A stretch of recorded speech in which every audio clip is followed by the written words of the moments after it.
నమస్కారం. Catalyst SP main channel ఇస్తున్నాను.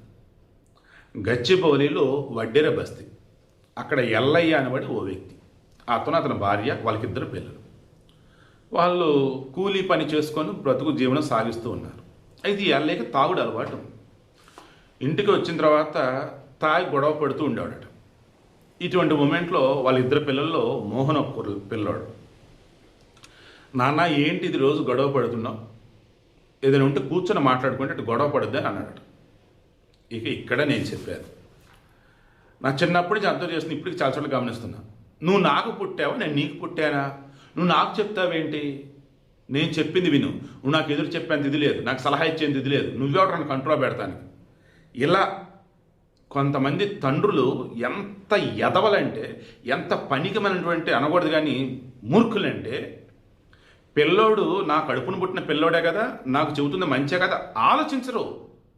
వాడు కోపంలో ఉండని, తాగుడిని, ఎలాగైనా ఉండి, నేను పెద్దోడిని, నేను తండ్రిని, నాకు పుట్టాడాడు అని కొడుకులని దారుణంగా మాట్లాడిన వాళ్ళు ఉన్నారు, కొట్టిన వాళ్ళు ఉన్నారు. ఇక్కడ ఈడేం చేశాడు?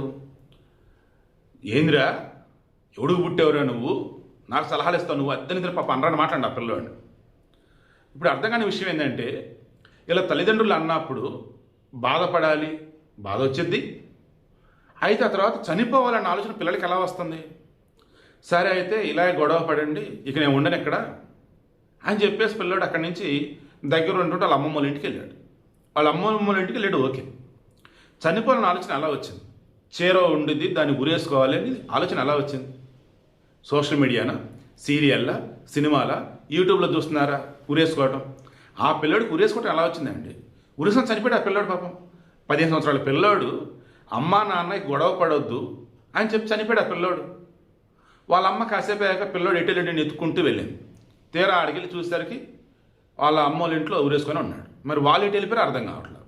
వీడికి మెయిన్ ఇంటెన్షన్ వాళ్ళు కూలీనాలు చేసుకునే వాళ్ళు కావచ్చు, బట్ బాగా చదువుకునే వాళ్ళు, బాగా డబ్బున్న వాళ్ళు కూడా ఇదే సమస్య. ఈవిడ మెయిన్ ఇంటెన్షన్ కూడా అదే.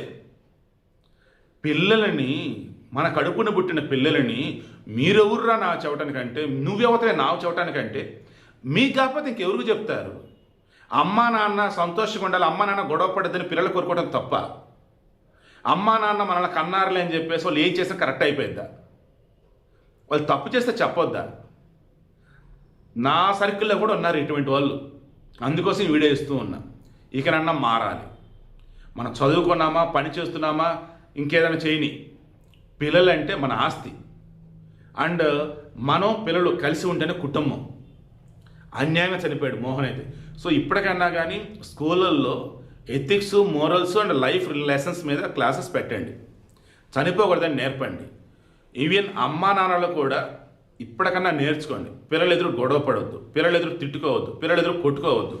మీరు ఎలా ఉన్నారో సొసైటీ మొత్తం అలాగే ఉందని అనుకుంటా ఉంటారు వాళ్ళు. మారండి ఇప్పటికైనా.